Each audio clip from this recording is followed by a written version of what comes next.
দুই সাহাবী বিশ্বনবীর সামনে ঝগড়া লাগলেন, কথা কাটাকাটি, কথার পিঠে কথা, কথার নাম লতা। কথা বলতে বলতে ঝগড়া লাগতে লাগতে এক সাহাবী রেগে মেগে আগুন, মারামারির জন্য উদ্যত হলেন। বিশ্বনবী দেখলেন ওই সাহাবীর চেহারাটা একেবারে আগুনের গোলার মতো লাল হয়ে গিয়েছে। বিশ্বনবী বললেন, ইন্নী লা আ'লামু কালিমাতান, আমি এমন একটা বাক্য জানি, এই রাগান্বিত সাহাবী যদি এখন এই বাক্যটা পড়া শুরু করে দেয়, তার রাগটারে নিমিষেই ঠান্ডা বানায় দিবে কে?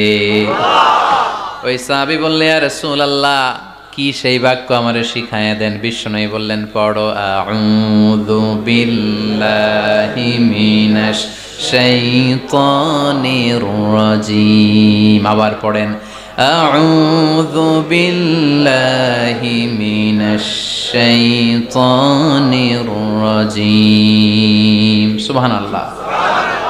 রাগ কমানোর দোয়া, সহিহ হাদিস। ওই সাহাবী যদি এই বাক্যটা পড়ে তার রাগ কমে যাবে। বাক্যটা হচ্ছে আউযু বিল্লাহি মিনাশ শাইতানির রাজীম, বিতাড়িত শয়তানের কাছ থেকে আল্লাহর কাছে পানাহ চাচ্ছি, প্রোটেকশন চাচ্ছি। বলতে দেরি, রাগ থামতে দেরি হবে না। টিপস নাম্বার 1 মনে থাকবে তো?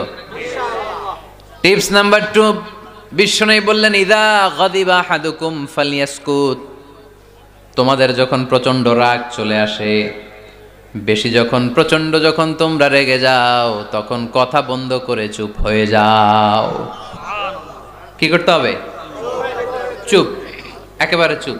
অনেকে রাগের সময় গড়গড় করে কি যেন বলতে থাকে, আছে না নাই? রাগে গড়গড় করতে থাকে আর কি যেন বলতে থাকে। যত বলবেন, যত গালি দিবেন, বলে না গালি দেয় না রাগের সময়, অশ্রাব্য ভাষায় অনেকে গালি গালাজ শুরু করে দেয়, আছে না নাই? না, আসুকুত, ইদা গাদিবা আহাদুকুম ফালিয়াসকুত। আল্লাহ রাসূল সাল্লাল্লাহু আলাইহি ওয়াসাল্লাম বললেন, যখন তোমাদের কেউ প্রচন্ড রেগে যায়, সে তার একটা মহিলাকে আরশের উপর থেকে আল্লাহ সালাম জানিয়েছেন, ওই মহিলাটাই আমার নানি খাদিজা। বিশ্বনবী খাদিজার এত ভালোবাসতেন। বিশ্বনবী বলতেন, আল্লাহ, কিয়ামতের দিন যখন কেউ কাউরে চিনবে না, ওই কঠিন দিনে আমি যেন আমার প্রাণের খাদিজারে ভুলে না যাই। খাদিজা ইন্তেকালের পরে বিশ্বনবী নিজ হাতে দাফন কাফন করলেন, কবরের সামনে দাঁড়িয়ে দোয়া করলেন। দোয়ার পরে সব সাহাবীরা ঘরে ফিরে যায়। আবু বকর বললেন, নবী চলেন ঘরে ফিরে যাই, দাফন শেষ, কাফন শেষ, দোয়াও শেষ। বিশ্বনবী বললেন, না আবু বকর, আমি যাব না, তুমি যাও। আমি কবরের সামনে দাঁড়িয়ে থাকবো। যেই মহিলাটাকে এই কবরের মধ্যে আমি শোয়ালাম রে আবু বকর, এই মহিলাটা সাধারণ কোনো মহিলা নয়, আমার বিপদের দিনের সঙ্গিনী খাদিজা। মক্কায় এই মহিলাটাই আমার হাতে প্রথমে কালিমা পড়ে ইসলাম ধর্ম গ্রহণ করেছে। মক্কায় কেউ যখন আমারে সাহায্য করে নাই, তখন আমার খাদিজা আমারে ভুলে নাই। কেউ যখন আমারে শেল্টার দেয় নাই, সাহায্য করে নাই, খাদিজা আমারে সাহায্য করেছে। মক্কার লোকেরা 3 বছর শিয়াবে আবি তালেবে আমার জেলের মধ্যে রেখেছিল। আমার কলিজার টুকরা বিবি খাদিজা ওই জেলখানার ভিতরে আমার সাথে ছিল। আবু বকর, তোমার মনে চাই তুমি ঘরে ফিরে যাও, আমি এখানে দাঁড়িয়ে থাকবো।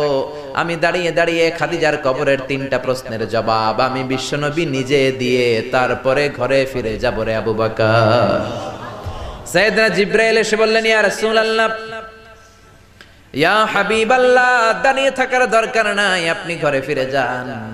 আল্লাহ বলেছে, খাদিজার কবরের 3টা প্রশ্নের জবাব আরশের উপর থেকে আল্লাহ নিজেই দিয়ে দিবে।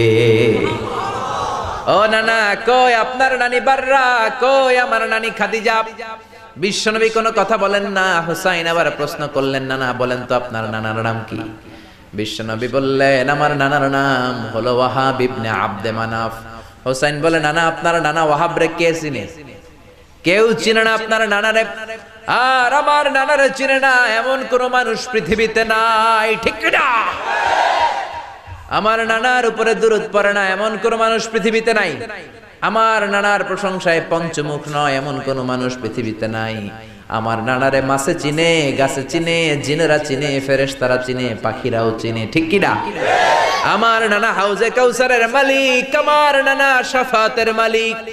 আমার নানা শুধু মানুষের নবী নয়, জিনদের নবী নয়, ফেরেশতাদের নবী নয়, আমার নানা সব নবীদের নবী, ঠিক কি না? আমার নানার নাম হলো পড়েন মুহাম্মাদুর রাসূলুল্লাহ সাল্লাল্লাহু আলাইহি ওয়াসাল্লাম। এই হলো আমার নানা।